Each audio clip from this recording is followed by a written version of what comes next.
પણ કઈ માનતા નથી. અનેક રીતે સમજાવ્યા પણ માન્યા નહીં. ત્યાં સુધી કે રાજા દશરથ કૈકેયીને પગે પડે છે, તે છતાં પણ કૈકેયી પીગળતા નથી. વનમાં જવાને માટેની તૈયારી થઈ. શ્રી રામચંદ્રજી પધાર્યા. કૈકેયીની સાથે સંવાદ થયો.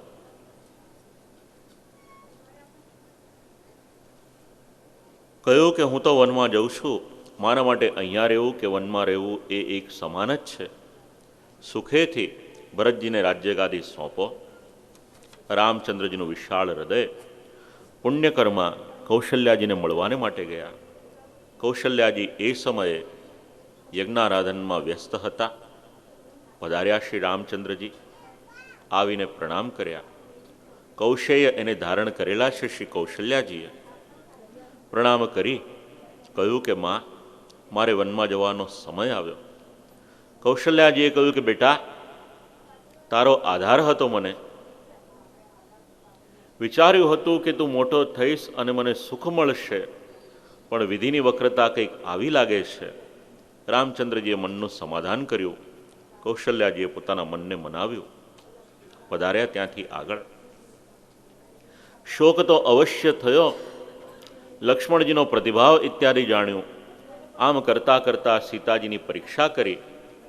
વિચાર કર્યો કે સીતાજીને મારી સાથે આવવું છે કે નહીં, જરા તપાસ કરી લો. વનમાં કેટલી કેટલી ભયાનકતા છે એનું વિવરણ કર્યું. કહ્યું કે આપ મારી સાથે ન આવો એ વધારે શ્રેયસ્કર છે. સીતાજીએ સ્ત્રીના ધર્મ અને જવાબદારી એના દ્વારા જવાબ આપ્યો. પુનઃ શ્રી રામચંદ્રજીએ દલીલ કરી એટલે ખૂબ જ કટુ વચન સીતાજી બોલ્યા કે મારા પિતાજીને ખબર નહીં કે જે કન્યાનો મારો વિવાહ જે પુરુષની સાથે થઈ રહ્યો છે એ પુરુષ મારું રક્ષણ કરી શકે એવો નથી. આટલા વચન સાંભળ્યા એટલે તરત જ કહ્યું કે આપ આગળ ચાલો, આપની પાછળ પાછળ હું ચાલીશ. પધાર્યા છે. વનવાસને માટે ગંતવ્ય કરવાને માટે પધાર્યા છે.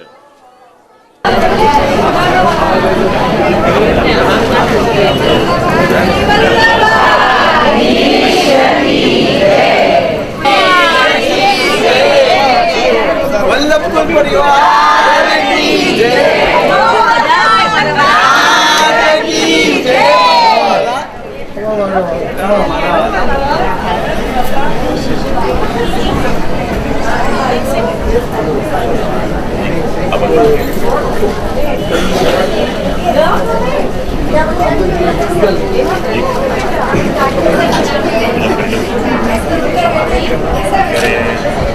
આપશ્રી પ્રમાણે આજ્ઞા કરેલ અત્યારે વાલ્મીકી રામાયણ કેટલો સમય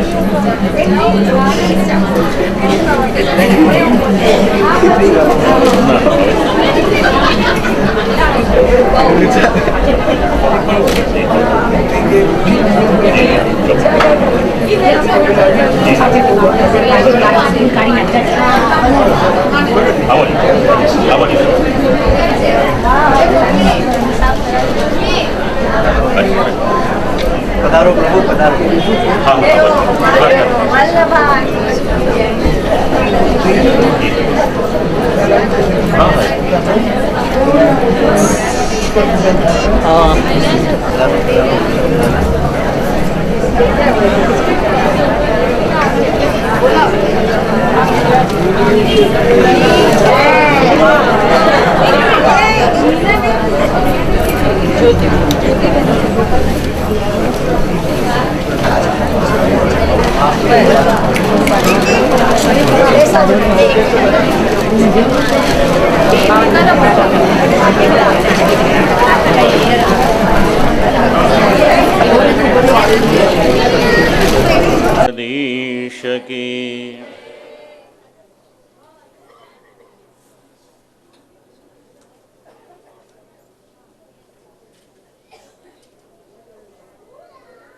જગતગુરુ શ્રીમદ વલ્લભાચાર્યજીએ ગુરુ કોને બનાવવા એના માટેના લક્ષણ આપ્યા છે. એમાં કૃષ્ણ સેવા પરમવીક્ષ્ય દંબાદિરહિતમ નરમ શ્રી ભાગવત તત્વજ્ઞમ ભજે જિજ્ઞાસુરાદરાત આ લક્ષણ આપ્યા છે. જેમને ગુરુ બનાવવાના હોય એમાં સૌથી પહેલું લક્ષણ એનું નામ કૃષ્ણ સેવા પરમવીક્ષ્ય. આજીવન ભગવત સેવા એ જ પ્રાયોરિટી હોય આ પહેલું લક્ષણ. બીજું લક્ષણ દંભાદિરહિતમ. જેમના જીવનમાં કોઈ પણ પ્રકારનો દંભ ન હોય એમને ગુરુ બનાવવાના. નરમ ત્રીજું લક્ષણ. અને ચોથું લક્ષણ શ્રી ભાગવત તત્વજ્ઞમ. એટલે શ્રીમદ ભાગવતનું સંપૂર્ણ જ્ઞાન જેમનામાં હોય તેઓને ગુરુ બનાવવાનું સૂચન આજ્ઞા શ્રી મહાપ્રભુજીએ કરી છે.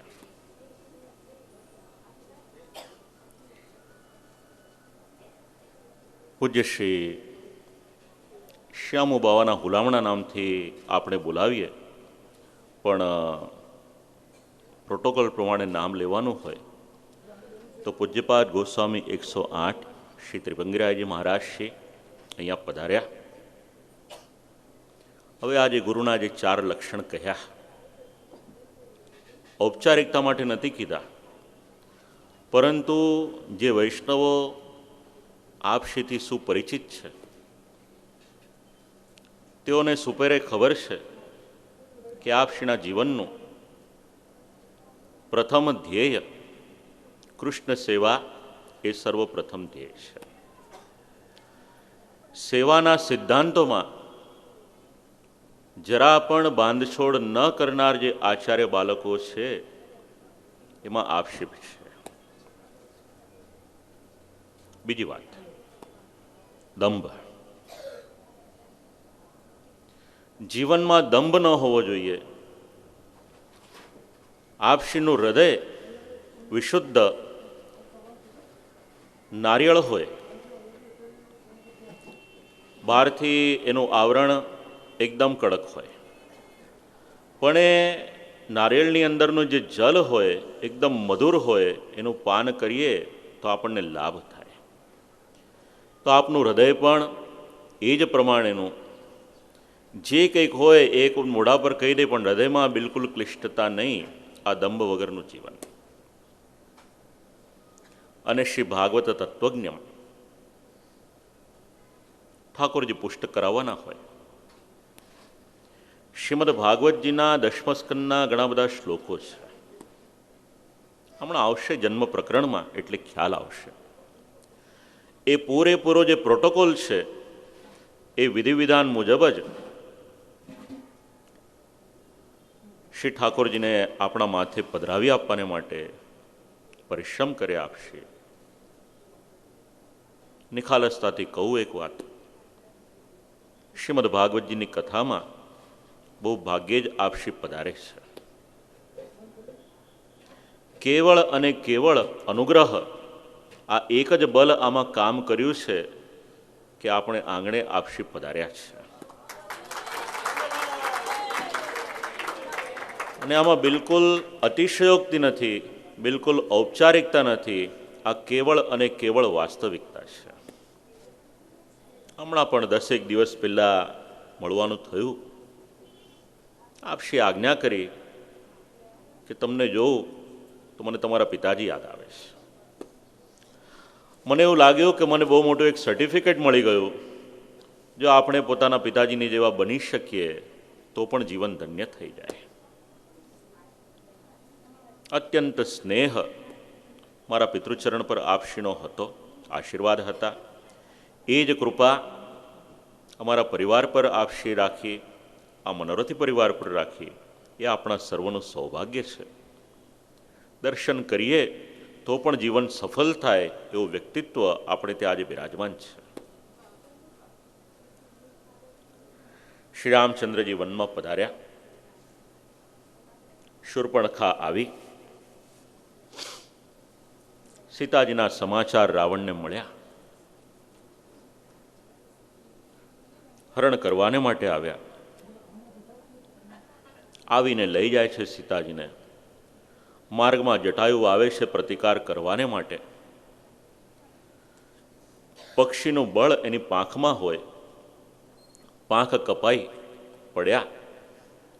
શ્રી રામચંદ્રજી અને લક્ષ્મણજી શોધવાને માટે નીકળ્યા હતા. પિતાનો અગ્નિ સંસ્કાર તો કરી ન શક્યા, પણ પિતાના મિત્ર જટાયુ એમના અગ્નિ સંસ્કાર કર્યા. સીતાજીને રાવણ લઈ ગયા છે એ સમાચાર મળ્યા. શોધવાને માટે નીકળ્યા. વાલી અને સુગ્રીવ એમનો પ્રસંગ બન્યો. હનુમાનજીનો મેળાપ થયો. શોધવા માટે કોણ જાય એ પ્રશ્ન આવ્યો. હનુમાનજીમાં બલ હતું, વિસ્મરણ થયું હતું. એ સામર્થ્યનું પુનઃ સંસ્મરણ કરાવ્યું. ગયા લંકા સુધી. રાત્રિના સમયે નગરમાં નગરચર્યા જોવાને માટે નીકળ્યા. કોઈ પણ વ્યક્તિનું ચરિત્ર જાણવું હોય, દિવસે ખબર ન પડે. દિવસે તો સરસ મજાના ઉજળા કપડાં પહેરીને માણસ નીકળે, પણ એ વ્યક્તિનું ચરિત્ર એ રાત્રિના સમયે ખબર પડે. લંકા નગરી, એના ભોગવિલાસ રાત્રિના સમયે જોયા. બીજા દિવસે પ્રાતઃકાલમાં અશોક વાટિકામાં સીતાજીની પાસે પધાર્યા. સમાચાર આપ્યા.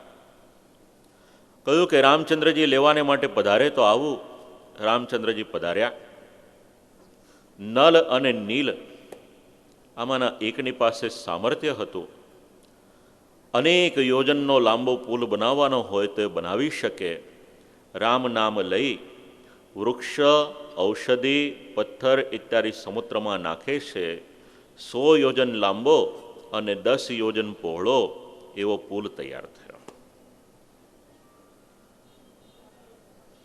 આજે નાસાના ચિત્ર આવે તો આપણે માનીએ એવું આ પ્રકરણ. સડસડાટ સેના નીકળી. વિભીષણને સમાચાર મળ્યા, સમજાવ્યા. રાવણ માન્યા નહીં. એક કરતા યુદ્ધ કરતા કરતા યોદ્ધાઓ એ હણાવવા લાગ્યા. કુંભકર્ણ આવ્યા યુદ્ધ કરવાને માટે. ખૂબ જ વિસ્તારથી આ બધા પ્રસંગોનું વર્ણન વાલ્મીકી રામાયણ